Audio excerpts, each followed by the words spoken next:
Hi, it's Meg from the Westchester Public Library in Westchester, Pennsylvania.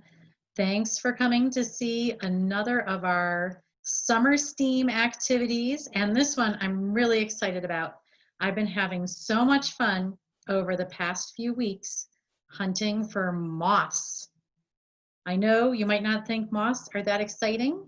A lot of people think butterflies are pretty and moths are dull and boring, but that's really not true. We're going to hear about that today, and I'm going to tell you how you can become a moth hunter.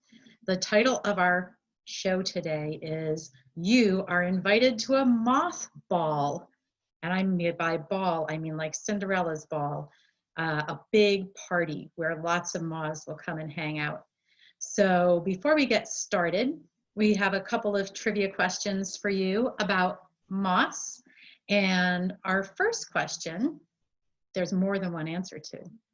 The question is, can you name one or two or more ways that moths are different from butterflies?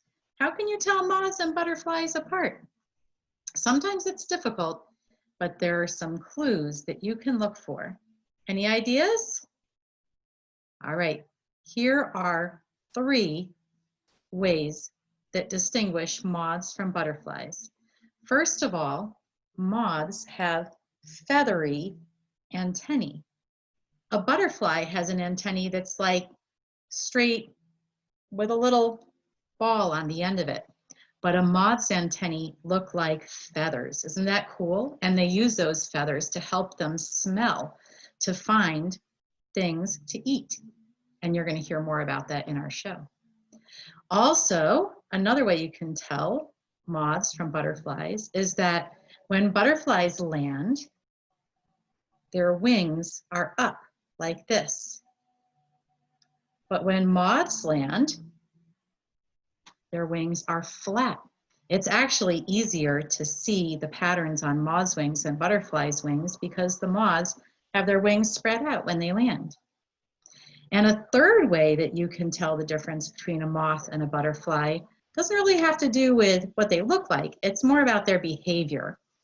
Butterflies generally come out during the day and moths come out at night. So when you turn your light on at nighttime and you see all those insects fluttering around, it's probably moths, not butterflies. All right, here's our second question. Do you think there are more different kinds of moths or butterflies? This is easy. You have a 50-50 chance of getting the question right. The answer is there are many more different species of moths than there are butterflies. There are 160,000 different species of moths in the world and 17,500 of butterflies. In fact, in the United States alone, there are more than 11,000 species of butterflies. This also makes it difficult to tell some moths apart, but you will be able to distinguish some of them in our story, and then I'll show you some of the ones that I found. I haven't been able to identify them all yet, but I'm still working on it. So let me turn off my virtual background so that we can share our story. Oh, there we go. The story I'm going to read to you today is called An Extraordinary Ordinary Moth.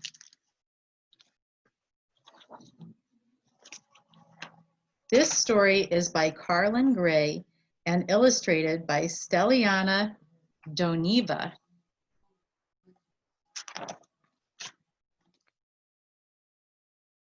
I'm an ordinary moth, as you can plainly see, a dusty, grayish, dull insect.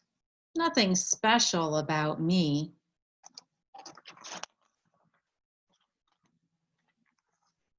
I'm nothing like the Luna moth who floats in graceful green. Look at the beautiful Luna moth. That's one I haven't captured yet, but I hope I will. I'm nothing like the spider moth, so cool at Halloween. Look how the spider moth's wings look like spider legs. Moths are really good at camouflaging and disguising themselves to look like other insects or animals. And Atlas is a massive moth, a giant of the skies.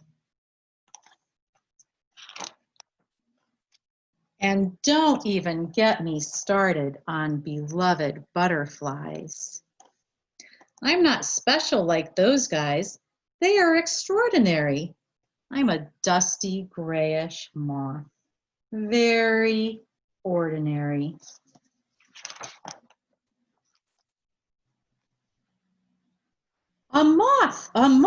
A boy then screams. He's running up to me. I freeze and blend in with the wall. Maybe he won't see. See how the moth is very close in color to the wall?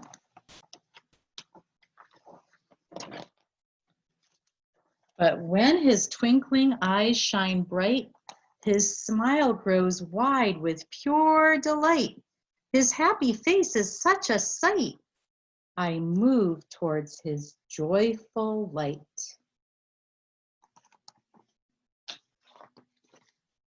Flying into his cupped hands, I hope I don't get hurt.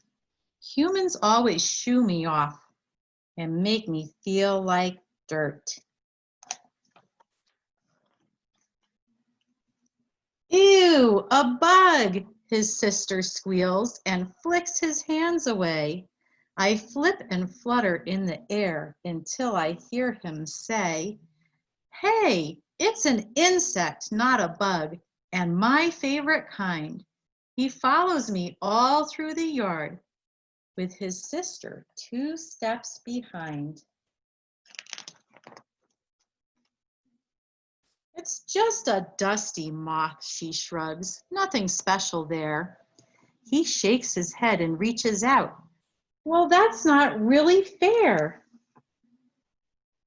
He's not dusty. Those are scales that keep him warm at night. And they flake off in a web so he escapes all right. I didn't know that moth scales served those purposes. She says, "but why is it gray? That's just kind of blah." "No, it's not," he says to her, and looks at me with awe. "It's camouflage so he can hide while resting in the day. At night he flies above the flowers and moonlight guides his way." His antennae smell for miles. Perfect for exploring. Smiling down at me, he says, "How can that be boring?"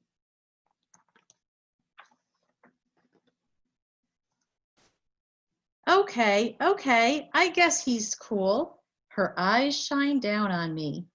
Then she yells back toward their house, "Hurry, come and see." Their mom steps out and asks the kids, "So what bug did you find?" The girl said, "Mom, a moth's an insect, and our favorite kind."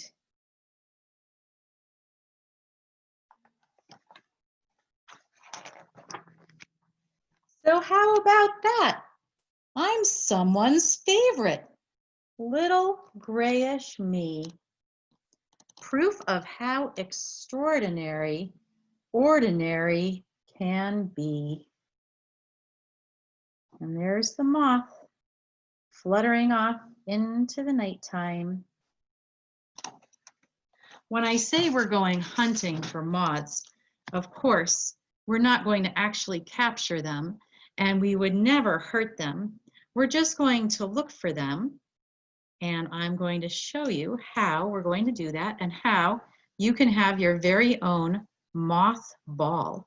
So I'm going to share my screen with you so that you can see how to have a moth ball. And here we go. We're going to start our slideshow.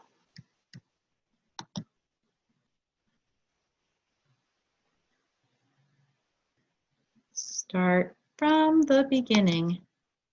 All right, here we go. You're invited to a moth ball. I was inspired to do this STEAM activity and by the title of this book, You're Invited to a Moth Ball. That's how I learned how to invite moths into my yard at night. Here are some other books about butterflies too. The one we just read about the moth, an alphabet book about moths, and importantly, a guide to butterflies and moths, which I use to try to help me identify some of the different species of moths that I found. All right, we need to get our party venue ready. We're not going to have our party inside, it's going to be outside.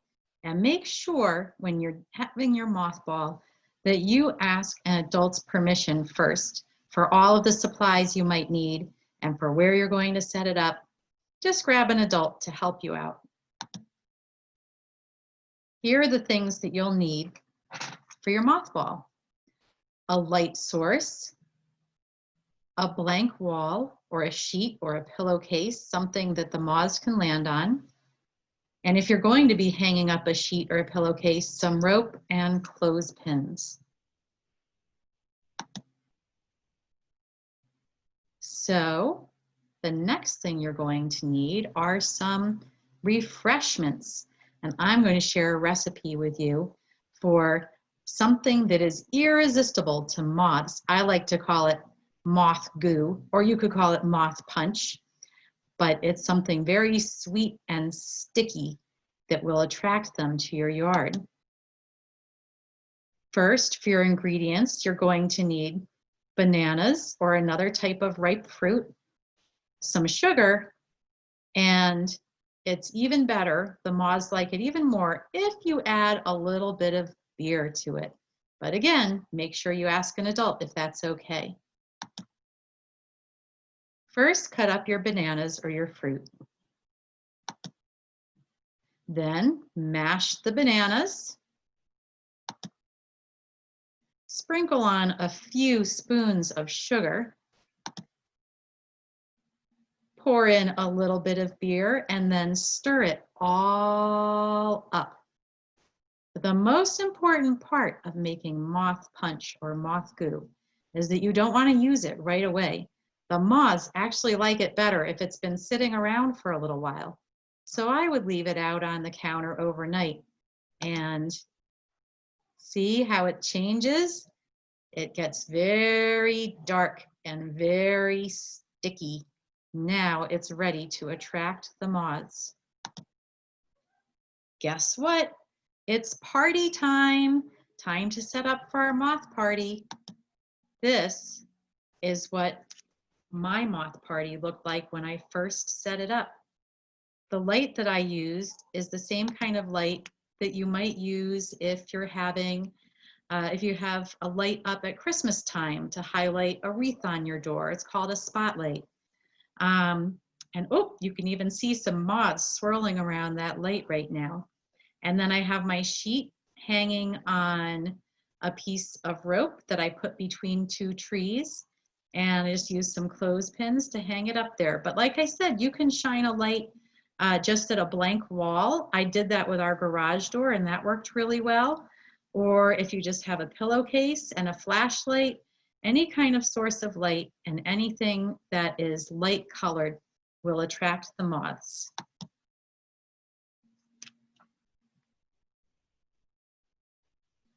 And oh, there's the first moth that I saw. This is actually the most beautiful one that I saw. And this is called a rosy maple moth. Isn't it beautiful? Look at the yellow and pink wings and the fuzzy pink legs and the yellow fuzzy body. There are a couple of other insects on that sheet you can see too, but those are not moths. I forgot to mention about the moth punch that you can either just put that on the ground near your sheet or your light source, or you can even take a paintbrush and spread some of it on the trees or on the ground to see if the moths will find it there. All right. Here's another moth that I saw. Doesn't this remind you of the moth in our story, the extraordinary, ordinary moth? Because it's that same sort of grayish brown moth. And as we learned in our story, moths like that can easily camouflage themselves to hide during the day. This moth is called a dagger moth because of the way the moth is shaped like a triangle. So moths do come in different shapes. Like remember the Luna moth in our story? That beautiful green moth? That has a very different shape from this moth or from our rosy maple moth.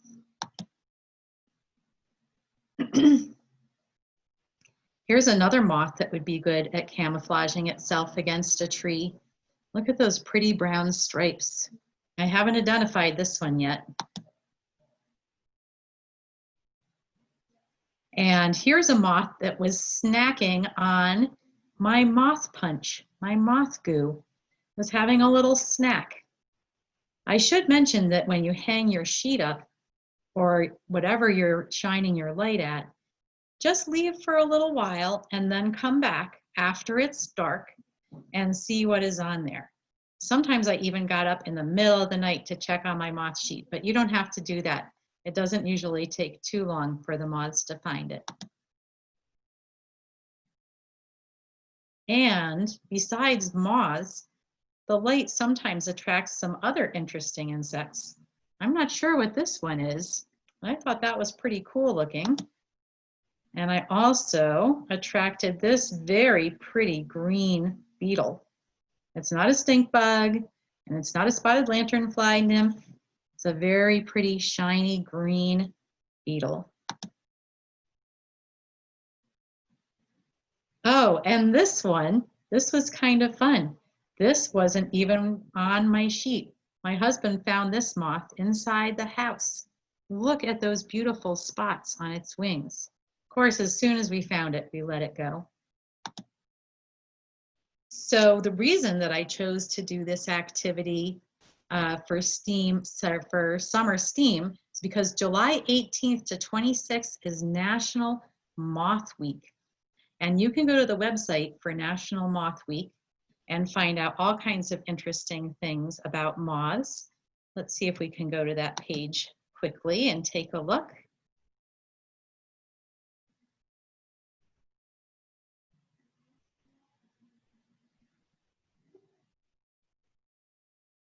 Here we go.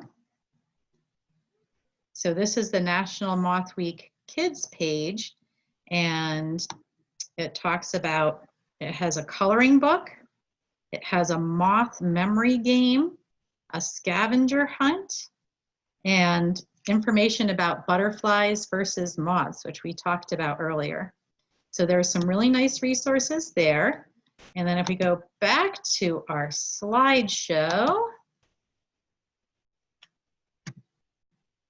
whoops, let's go back here. Here are a couple of other resources. I'm going to put these in the notes on our video, our YouTube video, but you can go to both of these websites, sciencefriday.com and birdsandblooms.com, to find out more about how to attract moths to your house.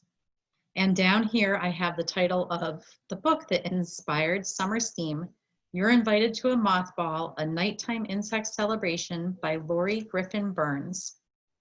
So I wanted to share our social media websites with you. On Facebook, we're at Westchester Public Library Youth Services, and on Instagram, we're at WCPL_youth. And if you take some pictures of some cool moths or insects that you find outside this summer, please share your pictures with us. Even if you don't know what kind it is, maybe somebody else who sees your picture will know. Or I can try to look it up in my moth book. So that's the end of our slideshow, and that's the end of our summer STEAM for today. But but I really enjoyed my moth ball. I had a lot of fun moth hunting and taking photos of all the different kinds of moths I've seen this summer. My grandfather was actually an entomologist. An entomologist is a person who studies insects. So maybe that's why I'm so fascinated by moths. But I hope some of what my grandfather taught me and some of what I taught you today will rub off on you and make you curious to go out and see what kind of moths are in your yard. Thank you. Have a great day.